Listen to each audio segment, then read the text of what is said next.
Yep. Channing Tatum has stepped into the studio.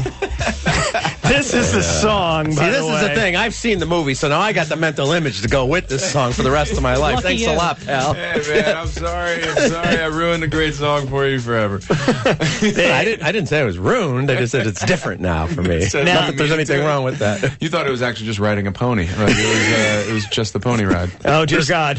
Hold on, let me explain. All right. Let me explain. Channing Tatum is in this new Magic Mike movie, which opens this weekend here in Chicago. Yes, and it's a movie about guys some of the action takes place in strip clubs. Yes. That's a fair way of saying it? And you play a stripper. It's a little bit of without giving too much away, it's kind of a Saturday Night Fever-esque kind of storyline, right? Same kind of coming-of-age story. And you know how they usually say a film is loosely based? This is actually tightly based, given what you see on stage there. But a little bit on... Sorry, I couldn't help it. But I was telling Channing during the break, this is definitely raises the bar from the last male stripper movie I think I saw, which was A Night in Heaven in 1983 with Christopher Atkins, somewhere during his Blue Lagoon phase. I gotta find this thing. I've never heard of that one. Yeah, well, we did pretty extensive research, and that one never came up. Lucky you. Yeah. But the guy who made this movie with you is one of the great directors in the world right now, Steven Soderbergh. I mean, he did all the ocean stuff, right? Mm-hmm. And Traffic, and Sex Lies Videotape. Yeah. All real smart stuff and fun stuff. Smart and fun at the same time. Yeah. So you had to feel pretty good, like you're going into this and you're like, all right, this isn't just going to be some cheesy stripper kind of deal. Yeah, it's a lowbrow subject with a highbrow sort of viewfinder of a director. He's probably one of the more prolific and I would say founding fathers of independent film of our generation. And I really did feel he's the one that kind of lit the fire under this thing. I did a movie with him about a year and a half ago, Haywire, and as we were sharing a beer after work one day, I told him about it, and he was like, "This needs to be a movie. You gotta get writing on this thing." And I'm like, "Okay, Steven Soderbergh, I'm gonna get right on that writing thing that I've never done before. So this should be fun." And then lo and behold, like 3 months later, I read it again in a magazine article that he had done some interview and said that if it ever was a movie, that he would direct it. And so we met. Jumped into it, decided to finance it, produce it, sell it ourselves, and just kind of be all inclusive. And you don't really say no to that. Like if he wants to do that. And you did a real nice job in Haywire, by the way. That was a terrific film. And Steven Soderbergh, he's amazing because it's like he's just hitting Papa shots. I think I'll do a big budget Ocean's 12. Now I'm going to take this WW mixed martial arts fighter. I'm going to turn her into a movie star, and then I'm going to take Channing Tatum's story and turn that into an interesting indie-looking movie. And as you mentioned, you've got this story about all these great-looking guys, and they're working at this kind of second-tier strip club in Tampa with big dreams, but it has this look and feel like the kind of changing film stock and different colors that he uses and different kinds of palette. It has like this indie look, and it also has kind of an improv look, especially your character's romance. It felt like a real natural authenticity that I quite frankly wasn't expecting to get in Magic Mike. Yeah, completely. I mean, that's Soderbergh's whole style. He loves it to be so natural. Sometimes you'll come in and he'll have thrown out the complete whole scene. So there's like 4 pages of dialogue that he just throws out the door, and he's like, and you're like, okay, well, what are we doing now, Steven? And he's like, you know what? This is all I want out of the scene. I want to get this piece of information, this piece of information, and this. So you're going to start over on that side of the room, and you're going to walk across, and you're going to go out the door, and you're going to go sit on the bench. Go. And you're just like, okay, cool, and then you just figure it out. And he somehow digs out what he wants out of it. And he doesn't do coverage. He edits as he shoots. He wears 4 different hats. He directs photography, which is DP, and he camera operates, and he edits. So he sort of he does it all. He is unbelievable. I'm a huge fan. All right, now Rich just said something interesting. Second tier strip club in Tampa. Is there such a thing as a first tier strip club, male strip club? And you were for a short period of time, Channing Tatum. You yourself were an exotic dancer. Is that not correct, sir? It's very, very correct, sir. Yes, you're absolutely right. And you did this. You were on NBC Live this morning discussing this. It was kind of funny watching the audience reaction to it as you were discussing it, because you were from South Florida, right, originally, and you were just kind of in between stuff, living kind of a wild life. Is that the best way to describe? How did all of a sudden you decide that you wanted to go, put on the blank sock and then step up onto that stage? I don't know. I was just 18, man. You have a lot of bad ideas when you're 18. Like, that just sort of kind of happen, and you don't really remember how they happen.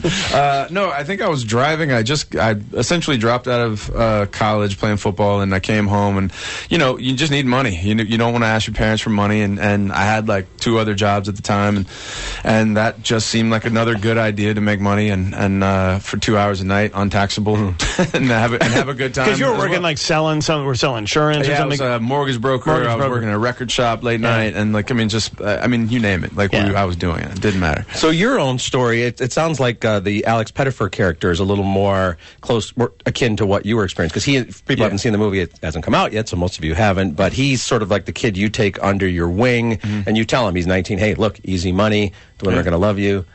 Check it out. Yeah. Live life. You know, I mean, it's kind of a past, present, and future thing. You know, Alex kind of represents Magic Mike's past, and, you know, obviously Magic Mike is his present, and Dallas, played by Matthew McConaughey, is his future. And he kind of just gets a mirror turned on him everywhere he looks. And, you know, that's sort of the whole device that ultimately makes him sort of have to make some decisions at the end. That Matthew McConaughey is an ugly-looking guy. You know, I have a theory about Matthew McConaughey. All right. Yeah, and Ryan said, it'd be great if I just took my shirt off here for just a second. And I brought my own bongos with me, too.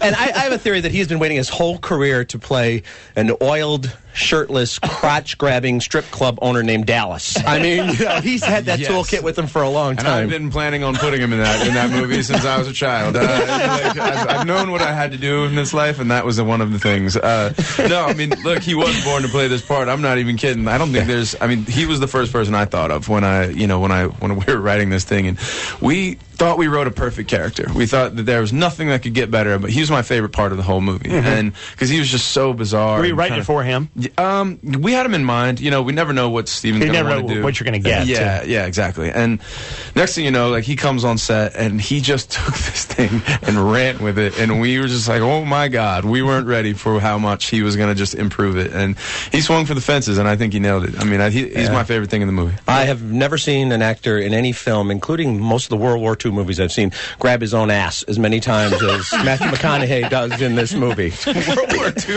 Everything. Saving Private Ryan. There were a lot of guys grabbing their ass and Saving Private Ryan because they're getting shot at. Oh, got it. I think it'd be greater if I just grabbed my own ass a couple more times. Just grab my own ass, man. Wow. Yeah. I got to ask you about something here, because I just been watching the action when it was announced that you were going to be here last week.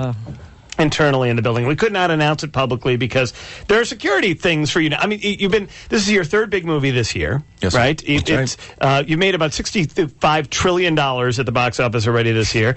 You're clearly one of the hottest stars in Hollywood. I just got to wrap my brain around this. Wherever you go, just the mere mention of your name makes women go goofy, go gaga. I saw people falling out in the hallways all over this building today because you're in this building twice. How are you? How is your wife handling this? Who's a very beautiful woman and a very accomplished actress and producer herself. Yeah, we just sort of stay away from it, to be totally honest. I mean, but it's not as bad as I think maybe everyone probably thinks it is. We don't have the Brad Pitt problem of people out in front of your house. Maybe not that. Knock on wood. I don't welcome that. You just want to keep on doing good work and without having some of those hassles. I don't want anybody hiding in the bushes because I'm from the South, man. I own a gun, so it's going to end all bad. By the way, that is the best way to keep them off your lawn, right there. What he just said. All right, hold on one second. Pit bulls and weapons. There you go. 45 seconds in heaven with Christina. She's been waiting all day to do this for you, Channing. Hold on one second. The traffic. You're going to love the traffic and the weather. President's in town. Do it. Here you go. You know what? It was so funny because Channing Tatum just turned to me and he goes, I cannot believe how good that traffic was. Didn't you just say that to me? It was the most amazing traffic I've ever seen in my life. Thank you. It means a lot. All right. Just remember that when you go on the Crazy Ira and the Douche program and someone's doing traffic somewhere. I never blushed during a report before, but I did. So did McConaughey have anything for you? Because he's had a pretty good career in Hollywood, Just right? A bit, yeah. And he's been one of those leading guy sort of situation. I mean, you're in that ascendant moment right now. Did he have any words of advice for you along the way? Not words of advice. I'm more just followed by his behavior. I mean, he's one of the best actors I've ever worked with. And I got a chance to work now with a few of greats, Al Pacino, and I'm not kidding. I was awed on how much he committed and just went in and never ever stopped trying to make it better. And it's a really good lesson for younger actors like myself and other people that are on this movie to just watch him. He really did take control of the scenes and he just made them what they were. And I think just led by example. So when you're okay, so you mentioned Al Pacino. You're on set with Al Pacino. What do you stop and you go to yourself? What the hell am I doing here? What's going on here? Completely. I felt like I walked right through the screen of a gangster movie. Like I was like, oh my god, there he is. But no, he was like the sweetest man. So yeah, that's great. All right, well, congratulations, because this is going to be. It's really, I got to tell you. I mean, I think it's an easy sell, obviously, with all these great looking guys, and you see the trailer and stuff, which is going to highlight the dance routines. But it's a really strong film. I mean, there's a real story here. And the fact that Steven Soderbergh's name is attached to it should alert people, look, this is not Coyote Ugly with guys. Not that I didn't mind Coyote Ugly. I kind of like Piper Perabo in that, quite frankly. But it's a good... Hold on one second. Wow. Coyote Ugly is a completely underrated film. That's what I'm saying. It is a completely underrated film. I watched it and I loved it. Yeah. But I mean, there's a real story here, a terrific cast, and as I said, with Soderbergh directing, I think a lot of people will be surprised. I think the obvious thing is the women are going to go, the guys are going to feel like they're dragged there, but I think they'll be surprised at how good of a story they've got here as well. I think what guys don't really realize is that because all they're thinking of is the male stripping, and that's not a lot of it, because it doesn't. Once you've seen it once, they all end the same. They start with clothes on and they end with clothes off. So there's not a lot of it in there. It gets redundant. And No, not really. All right. No, but it's really kind of a guy dude movie. Like it's not some, I don't know. It's not a movie that guys straight guys will go and cringe at. Because there are some scenes, but they're funny scenes. They're hilarious scenes. Yeah, there's a lot of humor in there, and then you also you've got Cody Horn and Riley Keough and Olivia Munn. There's a lot of beautiful women in this story as well. If you're smart, you're going to go to the movie theater on opening weekend in a fireman costume, straight men, because I got a feeling that it might work out in your benefit. Oh, wouldn't that be something if this becomes like a huge hit and people start going to like the conventions and the revivals and stuff dressed, they go to the dressed as a stormtrooper guy's going to be like, I'm going to dress like a Magic Mike. I'm telling you, my friends came up when I was stripping. They would come up after the shows because they know that the women are, they're already like liquored up a little bit and a little excited and frothy from the show, and they're just ready to rock, and they were smart friends. Now, all right, I'll just ask you. This is a professional question. Let's make this about stripping and not about acting for just a second. When a guy Never goes, heard him ask anybody else that question on the show. This is a unique interview. When a guy goes to a strip club, they always think, hey, I think that stripper really likes me. I mean, they do. They get that stupid. They got a dumb expression. on she's their working face. her way through college. Yeah. And then you find, and then if you find out, her boyfriend's a cop, that means she just dinged you. It was like, her boyfriend's a cop.